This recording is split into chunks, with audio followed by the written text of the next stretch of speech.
皆さんこんにちは。一つのプラモデルを3つの動画に分け、完成までを収録しているプラモの時間。いつもご覧いただきありがとうございます。どうしましょう。旧車愛が止まらず、今回はギャラン GTO に手を出してしまいました。セリカ LB もかっこいいけど GTO も負けちゃいない、そんな思いを今回の制作にぶつけてみたいと思います。早速まずはギャラン GTO がどんな車なのか紐解いていきましょう。まずはギャランの始まりから。三菱が本格的なハイウェイ時代の到来とレジャーの多様化を背景に、より美しくより高性能、より広くより静かにより豪華を追求した車として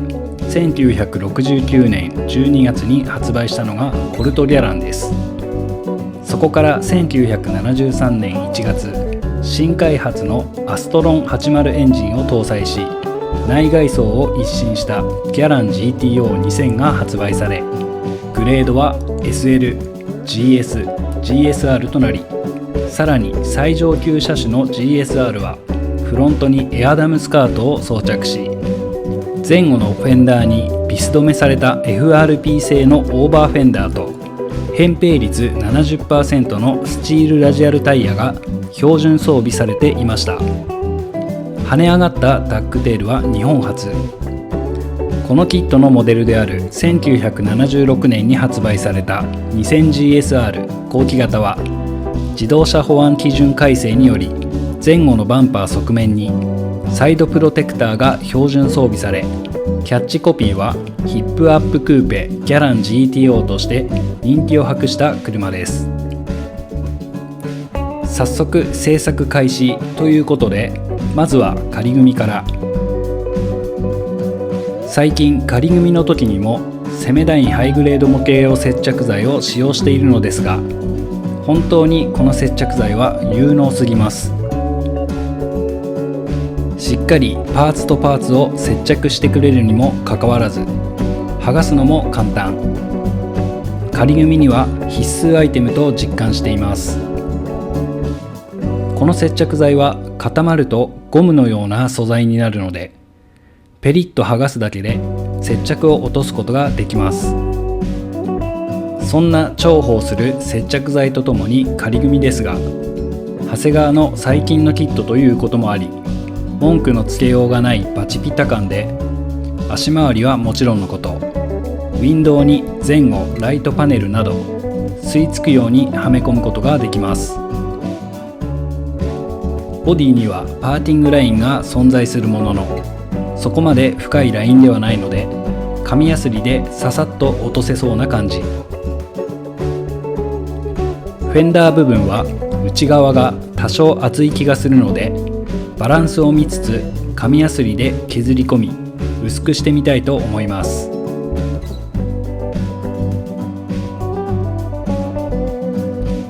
今回のキットは限定キットということもあり、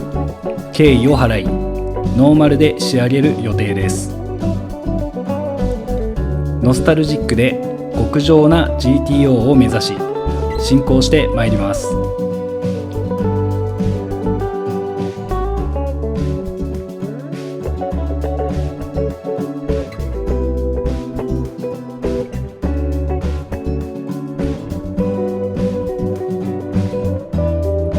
次に筋彫りを行っていきます。使用しているツールはタミヤ製の筋彫り調光ブレードで 0.15mm の刃を装着したものと、タミヤの P カッターとなります。用途としては調光ブレードは全体的な筋彫り、 P カッターは刃幅が調光ブレードよりも広いので、ドアやボンネットなどの開閉パーツ部分に使用しています。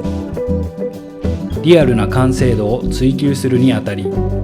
ボディのパーツそれぞれに対し筋を入れておかないと、塗装を重ねた時に溝が塗料で埋もれてしまい、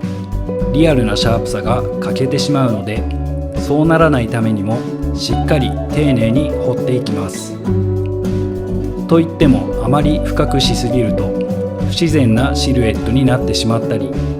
パーツが貫通し割れてしまう場合もありますので、あくまでも軽いタッチでそれぞれ3から5回を目安に、なおかつボンネットやドアなどの開閉パーツ部分は他のパーツとの差を明確につけるためにも P カッターを使い、太めのラインになるよう意識しながらしっかり彫っていきます。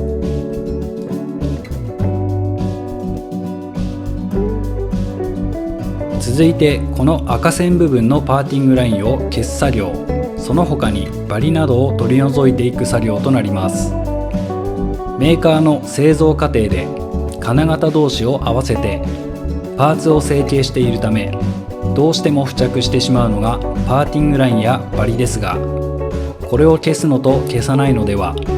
面がより滑らかになるなど仕上がりに大きく影響してきます。パーティングラインの確認方法としては、ボディを真上から見た際、縦一直線に入っている場合が多いので、実際に指で触り段差を確かめながら作業を進めていきます。作業手順としては800番程度のペーパーヤスリでボディ全体にあるパーティングラインを水取りで取り除いていきますが、取り除く際の注意点として細かなプレスラインもありますので、その部分まで削ってしまわないよう注意が必要となります。カーモデルの場合、前後バンパー周辺、ボディを真上から見た際にリアからフロントまで一直線にパーティングラインがあり、特に前後バンパー周辺は頑固なラインが形成されていることが多いので、根気よく処理をしていきます。次にボディの調整加工です。ボディの調整や加工をする部分は両側ドアのキーシリンダー部分、フェンダー取り付け部分となります。まずは両側ドアのキーシリンダー部分から、各部キーシリンダー部分にアドラーズネストのブラインドリベットヘッドを埋め込んでいくための穴を 0.8mm のピンバイスで開けていきます。使用しているピンバイスはタミヤの精密ピンバイスに極細ドリルバセット。ボディに傷をつけ余計な作業が増えないように注意しながら穴を開け、フェンダーミラー取り付け部分はフェンダーミラーパーツの根元が斜めなので、ミラー側に取り付ける固定するためのピンも斜めに差し込む予定ですので、それを見越し取り付ける部分も斜めにドリルを入れていきました。続いて本塗装をする前の下地としてタミヤのスーパーサーフェイサーを拭いていきます。この下地処理は深いツヤのある仕上がりを目的とするのであれば必須作業になります。またパーティングラインを消すためにボディ表面を削ったり、ヤスリの跡が残ってしまった場合は必ずサフェーサーを拭いて本塗装の前に表面を滑らかにしておくことが大事です。いかに下地処理で滑らかな表面を作り上げるかが重要なことかと思いますし、下地の段階からこの表面を意識しておくと後々表面仕上げの工程で時間を短縮できたりするなど効率が上がります。サフェーサーを拭きパーティングラインも消え、綺麗なボディラインになったことを確認し、次の作業に移っていきますが、今回はここまで。次回はインテリア完成までをお届けする予定です。ご視聴いただきありがとうございました。